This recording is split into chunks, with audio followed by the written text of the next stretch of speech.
Hello student, welcome to our channel designing analysis and algorithm के tutorial में आज हमारा टॉपिक है।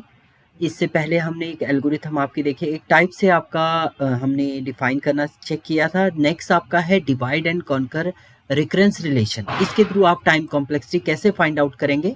सो डिवाइड एंड कॉन्कर में क्या होता है आपका, पहले आप डिवाइड करेंगे, देन उसके बाद आप ज्वाइन करेंगे एंड उसके बाद आप कॉम्प्लेक्सिटी को फाइंड आउट करेंगे।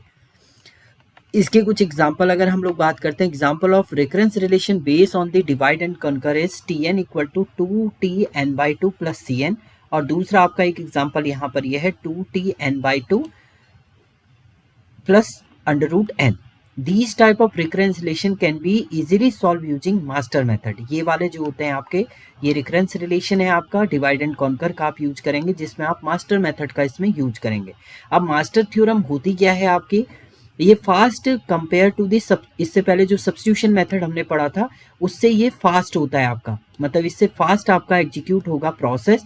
तो इसमें first compare your question to following equation. देखिए ये आपका है मास्टर मेथड इक्वेशन जो है आपकी, वो इसे आपका डिफाइन करता है।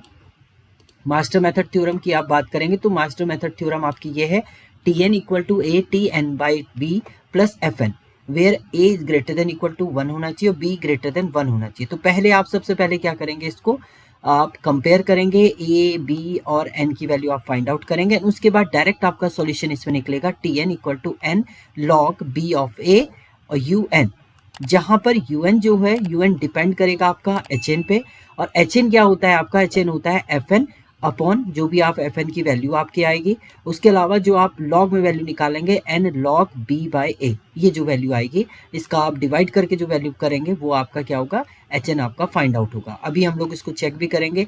अब रिलेशन क्या होगा एच एन और यू एन में, अगर आपका क्या है एन की पावर आर है और आर ग्रेटर देन 0 है, देन आप डायरेक्ट यहाँ पर लिख सकते हैं ओ ऑफ एन की पावर आर। एन की पावर आर है और आर इज लेस देन 0 है तो आपकी कॉम्प्लेक्सिटी 1 हो जाएगी। और जब आपका लॉग एन की पावर आई है तो आई ग्रेटर देन 0 है, तो उस केस में आप log base 2n I plus 1 upon I plus 1, ये आप रिलेशन डिफाइन करेंगे यू एन के बीच में। तो ये आपको याद रखना है। अब एक क्वेश्चन की हम लोग बात करते हैं। देखिए यहाँ पर मास्टर मेथड से हम लोग फाइंड आउट करेंगे। यहाँ पर दिया है find time complexity of following, दो आपको क्वेश्चन दिए हैं जिसमें Tn इक्वल टू 8Tn/2 है प्लस n स्क्वायर है, दूसरा Tn equal to Tn/2 plus c है। ओके, तो आप कंपेयर करेंगे, आप Tn इक्वल टू, आपका मास्टर थ्योरम क्या है, Tn equal to A T N by B आपका है। तो ए की वैल्यू क्या होगी आपकी, ए हो गई 8, बी आपका 2 हो गया, और ये आपका क्या है एफ एन है, ये एफ एन है। एफ एन की वैल्यू आपकी क्या हो गई, एन स्क्वायर हो गई है। तो यहाँ पर अगर आप चेक करें तो ए ग्रेटर देन इक्वल टू क्या है 0 है, तो किस केस में आ रहा है, ये फर्स्ट केस में आ रहा है। बी आपका ग्रेटर देन 0 है, तो मास्टर मेथड एप्लीकेशन आप लगाएंगे इसमें, तो सॉल्यूशन क्या हो जाएगा आपका एन लॉग बेस बी ए। तो यहाँ पर आपने फाइंड आउट किया तो ये तो एन क्यूब आ गया, और यू एन, अब देखिए यूएन में आप चेक करेंगे, यूएन में क्या है आपकी कंडीशन, अगर एच एन एन की पावर आर है और आर ग्रेटर देन 0 है, तो उस केस में अगर आप देखें तो ये किस वाले केस में आ रहा है आपका, ये आ रहा है आपकी लास्ट केस में, जहां पर आपका आ रहा है लॉग एन की पावर आई आपका रिटर्न कर रहा है। तो यहाँ पर आप फाइंड आउट करेंगे H N equal to F of N N log base B of A आपने फाइंड आउट किया। तो यहाँ से आपका क्या आ रही है, नहीं, आपका जो एच एन की वैल्यू आप फाइंड आउट करेंगे F N upon N log B A, ये आपने फाइंड आउट किया। यहाँ पर आप चेक करेंगे कि आपकी एन की पावर क्या आई, -1 आई, for table value is 0 1, N की पावर -1 है, यानी आपका जो आर है वो लेस देन 0 है, दैट मीन्स ये क्या हो गया आपका ओ ऑफ 1 हो गया। यानी एफ एन की वैल्यू की बात करें तो इसकी कॉम्प्लेक्सिटी 1 है, तो आप सॉल्यूशन में यहाँ पर यू एन की वैल्यू पुट करेंगे, यू एन की वैल्यू 1 आपने पुट की तो ये आ गया एन क्यूब। तो आप टाइम कॉम्प्लेक्सिटी की बात करेंगे तो इसका जो टाइम कॉम्प्लेक्सिटी आ रही है वो आपका क्या आ रहा है, एन क्यूब आपका रिटर्न कर रहा है। सेम सेकंड क्वेश्चन की हम लोग बात करते हैं। T N equal to A T N by B plus F N हो गया आपका, तो यहाँ पर ए 1 है बी 2 है, F N equal to C, constant value आपने दे दी है।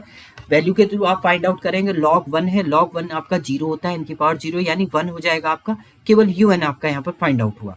तो एफ एन से आप वैल्यू फाइंड आउट करेंगे, F N log A B और क्या है सी अपॉन एन, 0 आपका है, सी क्या है आपका कांस्टेंट है, कांस्टेंट है तो डायरेक्टली आप राइट अप कर देंगे इस एच एन की वैल्यू को, लॉग बेस 2n आपने 0 दे दिया है यहाँ पर, डॉट सी आपने कर दिया है, तो लॉग n 0+1/0+1 आपने किया, तो इसके थ्रू आप किस वाले कंडीशन में आ जाएंगे, ये आ जाएंगे आप थर्ड कंडीशन पे आप चलेंगे। इस वाली कंडीशन पे आएंगे जब आपका क्या हो रहा है, कांस्टेंट वैल्यू की आप बात कर रहे हैं। तो यहाँ पर आप आएंगे, तो इस केस में आपने यहाँ पर वैल्यू फाइंड आउट की 0+1/0+1 तो यहाँ पर आ गया log2n, c आपका आ गया। तो इसका जो सॉल्यूशन आपका जनरेट हुआ है वो आपका क्या हो गया है, log2n और डॉट c हो गया, जहां पर आप c कांस्टेंट है, इसको आप हटा भी सकते हैं, तो इसकी कॉम्प्लेक्सिटी आपकी आ गई है log n बेस ऑफ 2। तो ये आपका क्वेश्चन सॉल्यूशन आपका क्या हो गया, डिटरमाइन हो गया। तो सॉल्यूशन के लिए आपको पहले तो वैल्यू क्या फाइंड आउट करनी है, पहले आपको इसकी वैल्यू फाइंड आउट करनी है hn की। देन hn को आप चेक करेंगे कि n की पावर r ग्रेटर देन 0 है तो आपका nr हो जाएगा, लेस देन 0 है तो 1 आ जाएगा, और अगर कोई अदर वैल्यू है, कांस्टेंट है, तो उस केस में आपकी ये वैल्यू रिटर्न करेगी। तो ये भी आपको याद रखना है और ये भी आपको फाइंड आउट करना है। तो ये मास्टर मेथड का आपका कंडीशन है। मास्टर मेथड जो कंपेयर आप करेंगे वो इस फॉर्मूले के करेंगे, ATN/B + FN से आप कंपेयर करके इसको फाइंड आउट करेंगे। तो ये था आपका मास्टर मेथड के थ्रू डिफाइन करना। Thank you student.